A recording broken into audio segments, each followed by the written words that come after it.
Imagine standing in a crowded room, surrounded by laughter, handshakes, and smiles, yet feeling the weight of an invisible truth pressing down on you. Not everyone present deserves to be there. Some of the faces you see, some of the voices you hear, some of the hands you shake are hollow. They drain rather than give. They occupy space but add no weight. They camouflage themselves in friendliness, in usefulness, in charm, but when stripped of illusion, they are nothing more than distractions in human form. Here lies the paradox that shakes the very core of human interaction. We are taught from childhood that every person matters, that all human beings carry inherent worth. And yet, if you've lived long enough, you know this is not entirely true. Some people enrich your life, sharpen your mind, and elevate your spirit. Others, however, corrode you slowly, subtly, sometimes without you noticing until years are gone, your confidence diminished, your goals hijacked. These people are not merely neutral presences. They are liabilities disguised as companions. The uncomfortable reality is that worthless people exist. Not worthless in the cosmic or religious sense, but worthless to you, to your mission, to your growth. They cannot help you, and worse, they can only harm you. They represent dead weight carried in the pursuit of destiny. The Machiavellian mind dares to confront this truth while others drown in sentimental illusions. Niccolò Machiavelli, centuries ago, urged rulers to judge people not by their words or appearances, but by their utility, loyalty, and results. To ignore this principle is to invite ruin through misplaced trust. So here is the first, piercing question. How do you instantly recognize when someone is dead weight in your life, before they've already wasted your time, eroded your strength, and planted doubts in your mind? The first marker is inconsistency. A worthless person often says one thing and does another. They promise but never deliver. They boast of intentions but shrink from action. You'll notice their calendar is always too full when you need them, but mysteriously clear when they require your attention. They are masters of talk, amateurs of commitment. Like smoke, they slip through your fingers when you try to hold them accountable. And here is the trick: they may never admit fault. They'll instead cloak their failures with excuses, casting the blame on bad timing, bad luck, or even on you. Another unmistakable marker is emotional parasitism.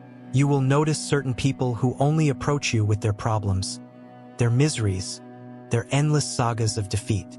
When you succeed, they grow quiet.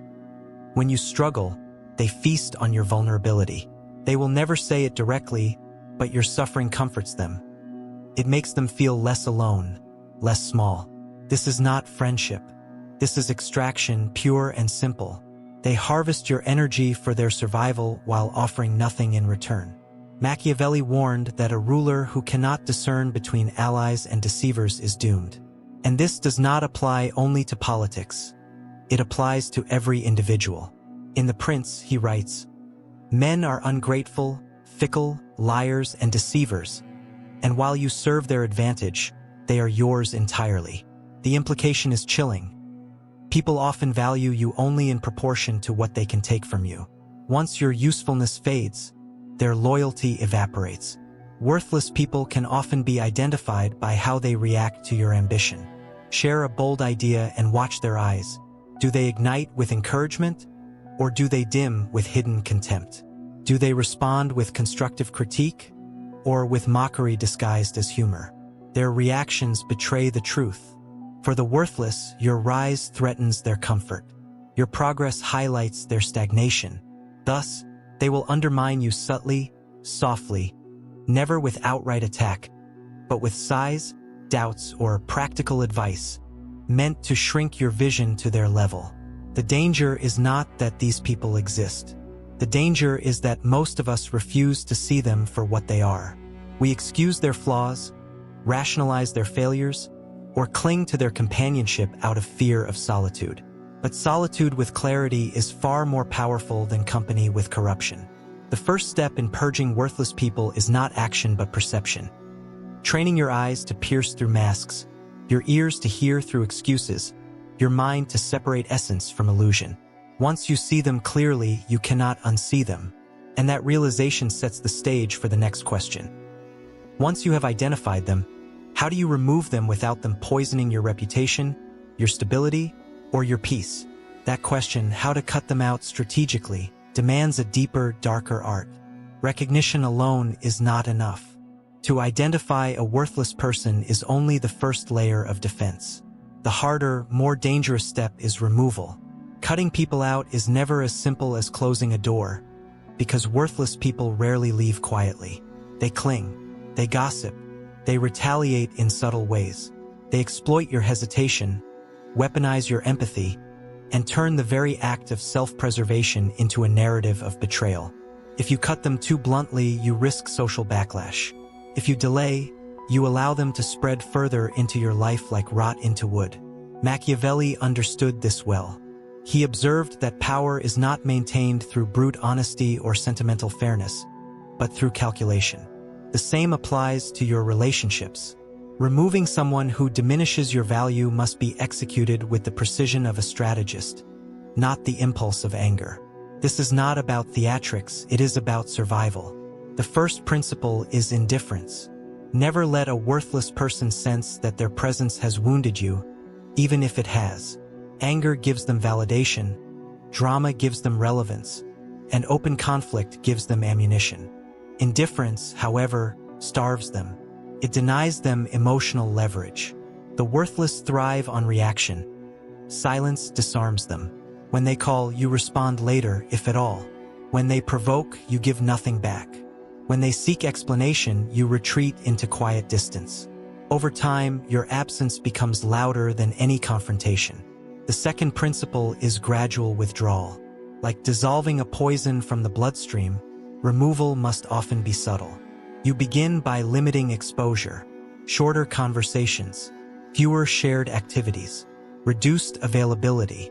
You create a slow erosion of presence until their attachment to you weakens on its own.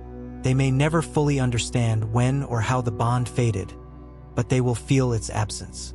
By the time they notice, you will already have reclaimed your energy. The third principle is strategic replacement. Human beings are social creatures. Even the worthless know this.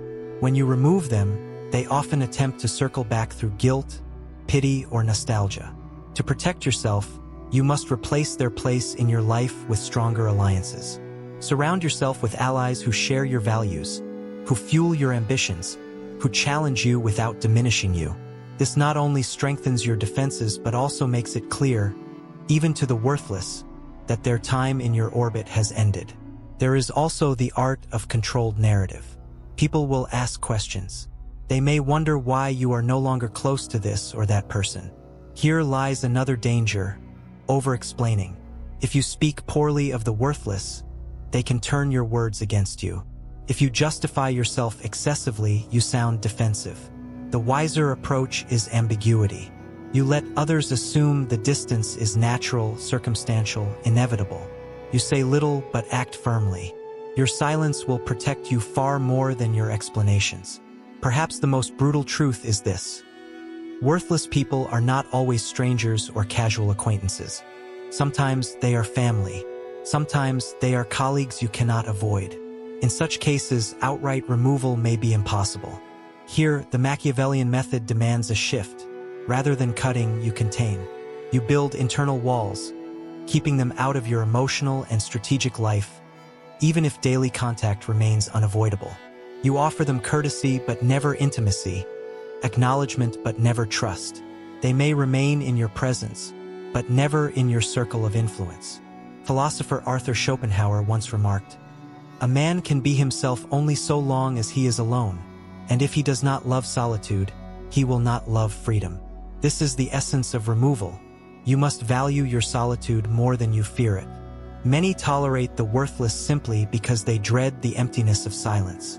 But Machiavellian clarity teaches us that silence is not emptiness. It is a fortress.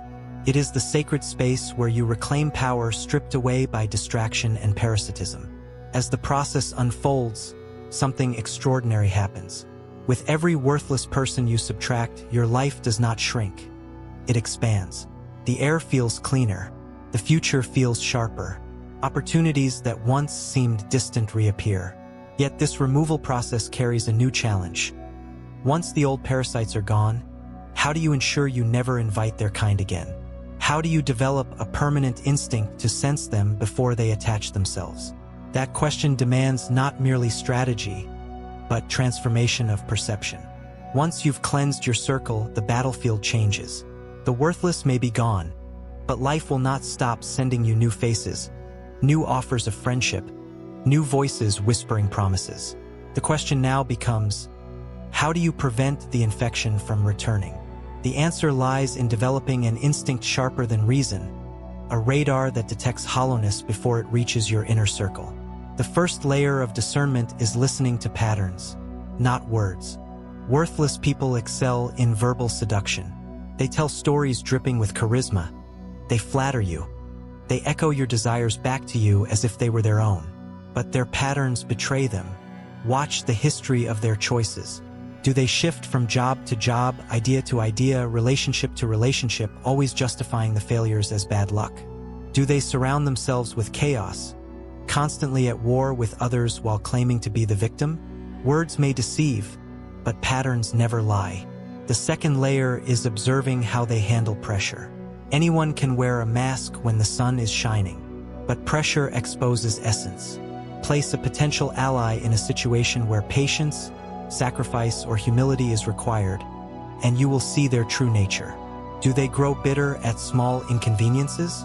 Do they lash out when control slips from their hands? Or do they maintain composure, even in discomfort? The worthless crack under pressure because they lack internal weight. They have no spine, only surface. The third layer is testing their reaction to your boundaries. Boundaries are like firewalls. Those with integrity respect them, even if they do not fully understand them. The worthless, however, interpret your limits as obstacles to be bypassed. If you say no, they push harder. If you set conditions, they test exceptions. This subtle resistance is an unmistakable marker of someone who will not honor your sovereignty but instead seeks to erode it. The most dangerous form of worthlessness, however, is not obvious malice but hidden envy. Envy operates in shadows, revealed only by microreactions. Mention your success, and notice if their smile is delayed or strained. Speak of your struggles, and watch if their comfort feels a little too indulgent. Envy is the emotion of those who cannot create but cannot tolerate creation in others. Left unchecked, envy metastasizes into sabotage. Here lies a paradox worth contemplating. Worthless people often mimic the useful.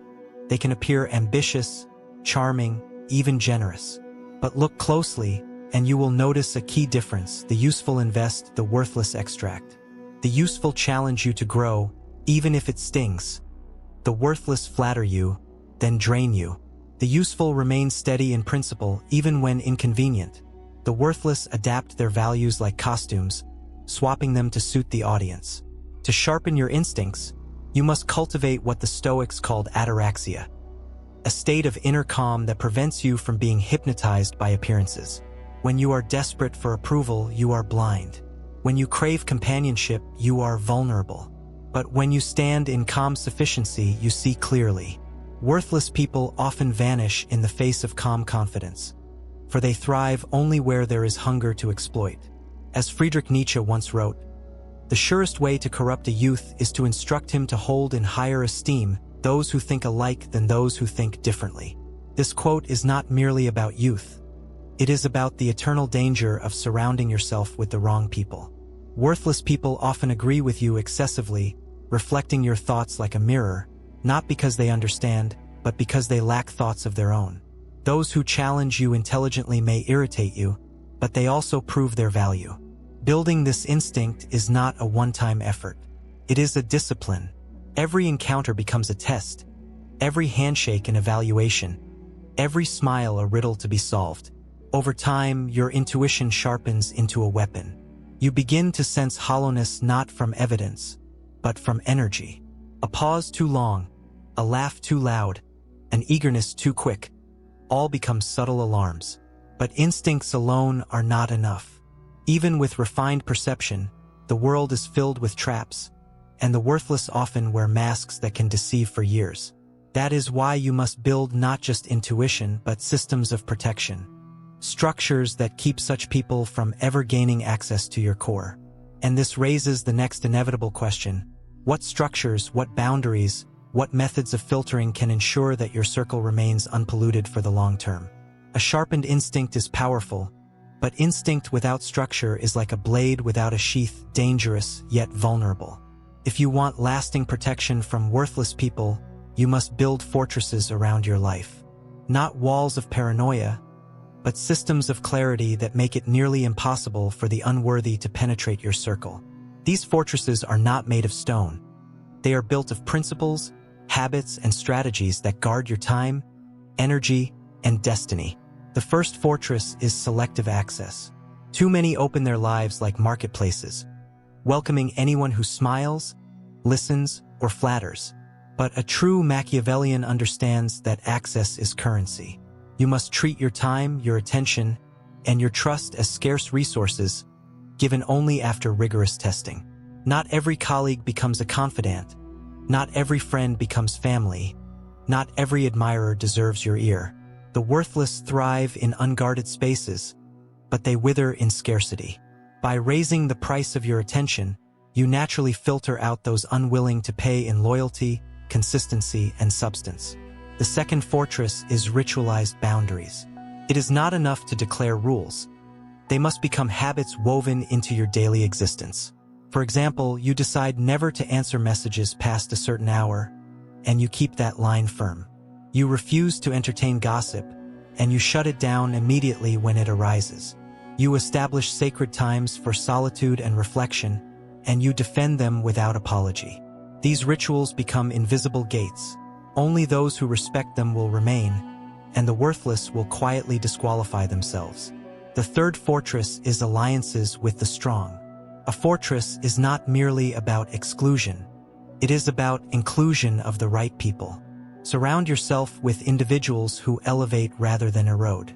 People of principle, discipline, and ambition form a natural barrier against the worthless because they create a culture of accountability. When you are embedded in a circle of strength, parasites cannot survive. They are too easily exposed. This is why kings kept councils, generals trusted lieutenants, and thinkers joined salons. The collective strength of the worthy acts as a shield. The fourth fortress is financial and emotional independence.